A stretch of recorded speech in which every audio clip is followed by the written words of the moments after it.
Hi, yes, my name is Jawna Standish and I'm with MI DAO. I'm the head of business development at MI DAO. Awesome. Where are we now and how are you feeling? We're at Eth Barcelona and I'm feeling amazing here. It's a great energy, great vibe, and amazing group of people here that are supporting the overall mission of Eth Barcelona. Nice Happy to to hear. be here. Awesome. Tell us more about what you're working on. Yeah, so MI DAO is actually, we're not a DAO, but we're a company that lives to exist to help support Web3 community and DAOs. And we provide legal entity solutions for DAO projects in the Marshall Islands. So if you think about setting up a legal entity for a project, we work exclusively with the government of the Marshall Islands to help write the legislation. And we recently passed the DAO Act of 2022 last year.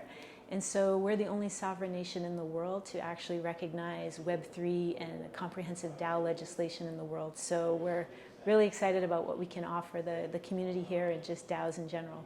Awesome. That's super, super interesting. So how did you decide to tackle that specific problem?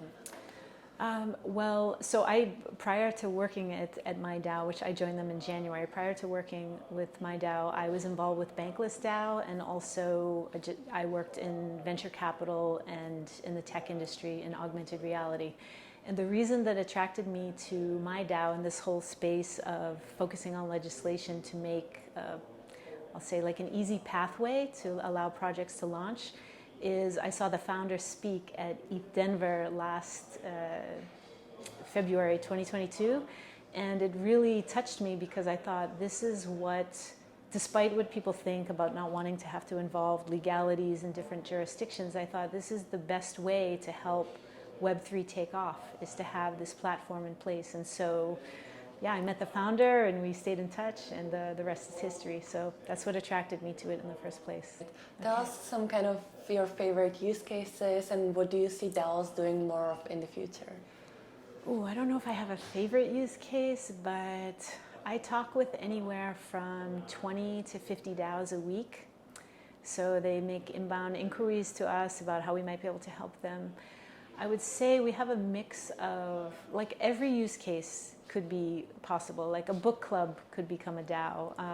Like your mom's, I always say, like, your mom's book club could become a DAO, or it could be something more sophisticated like a DeFi protocol project. So we have clients that are DeFi protocol projects. We have clients that are focusing on green energy. We have clients that are focusing on creating beer and rum and spirits, and ones that are focusing on social missions to help, save the rainforest and things like that. So the use cases are endless, and I would say the biggest trend I'm seeing now with DAOs is that they all have recognized that it's so important in order to attract a really amazing community of members that they need to provide some framework to protect the contributors, right? Because of what happened with OkiDAO and what we're seeing play out in the media, at least in the US, unfortunately,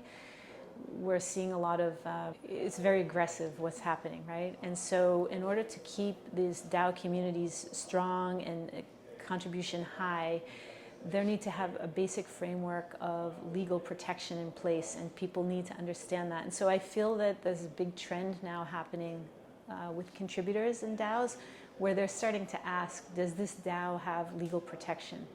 And maybe like a year or two ago, I wasn't hearing questions like that being asked. And so I feel like, community members and contributors are just getting smarter every day about all of these things. And in a sense, probably like with medicine, maybe 10 years ago when people started to look up all of their ailments on Google, now people are becoming like Google lawyers, which is both good and bad, right? Because a lot of the information that they obtain is not accurate. So we are hoping to help change that and provide that accuracy in this space. And you mentioned a few concepts here, like including, I guess, like legality and maybe even privacy. Yeah. And that's actually one of the key topics of Eth Barcelona. Yeah. Last year it was more about the optimistic solar punk. This year it's lunar punk as well, with these different concepts. So what has been your kind of reflections over the past year in the space? And how do you feel about the things that have happened and what we need to do instead? Well, a lot needs to happen. And I think that for the most part, if you walk around this conference, and if I mention that I'm here to help DAOs with legalities and things like that, a lot of people's initial reaction is, oh, I hate the legal side of things. And I can appreciate why people say that, because when you think about legalities and things like that, often it's easy for people to think that it limits them. And what I hope to do here and at some of the other events and just in the community in general is to help educate people that it's not necessarily to put shackles on people. It's actually to empower them to act freely about what they want to do with their DAO and their project, so that they're not hiding or operating under the guise of some false pretense that they have some legal protection. So I would say that's a big theme. And then just a reflection around the privacy is, I even had this conversation today. What I'm really surprised at is that most of Web3 we're all utilizing. I don't want to badmouth Google because they've done a great job to help us in many ways, but the whole backbone and infrastructure of Web3 is riding on Google. And I think that's very dangerous for all obvious reasons, right? Because that's the whole ethos of Web3, is to be able to empower people, give them self-sovereignty, protect their data. And we don't have that today. So we're not quite there yet. And this is where things like legislation can come in and help. And also, I think just once we see this technology emerge, like maybe a Web3 Google, if you will, I think more and more people will start to move away from the big corporate giants and move into utilizing our own technology, sort of like practicing what we preach, or at least that's what I hope to see. So that's my biggest reflection on privacy. And then I think here, just in Europe, having the GDPR data protection, I think is super helpful, but that's not harmonized yet across the world. And so until we get to that place, I think you'll see lots of DAO projects or Web3 projects doing things like legal arbitrage, where they get protection in different jurisdictions to do the different types of functions and activities that they want.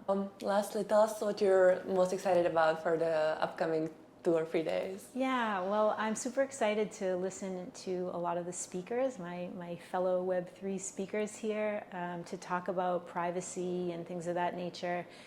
We're also doing a panel that talks about the legislative changes around the world that's happening today, and on a daily basis, like I try to keep up with, just as part of my role, to keep up with what's happening around the world. And there's just so much goodness, but there's also a lot of aggression. And I think that the one thing that the Web3 community would probably agree with is that everybody's on board with the US is just not a friendly jurisdiction right now. And so projects are continuing. It's not stopping anyone. It's just they're continuing outside of the US, right? Like, so maybe the contributors still live there, still pay taxes there, but perhaps they have legal protection somewhere else in the world. And so I think that's a positive, right? Because businesses have always been able to do that. And I think Web3 should be able to enjoy that same type of benefit. But yeah, I'm just really excited to meet the people and to meet you today, and my colleagues that I talk with on Twitter and Discord and all these. It's great to See them in real life, to meet people finally. in real life and see that people really look exactly like their avatars or their photos. So that's why I'm happy to be here for the people. Love that. Thank you so much for your insights and for Thank being here you. today. Thank you for having me. Thank you.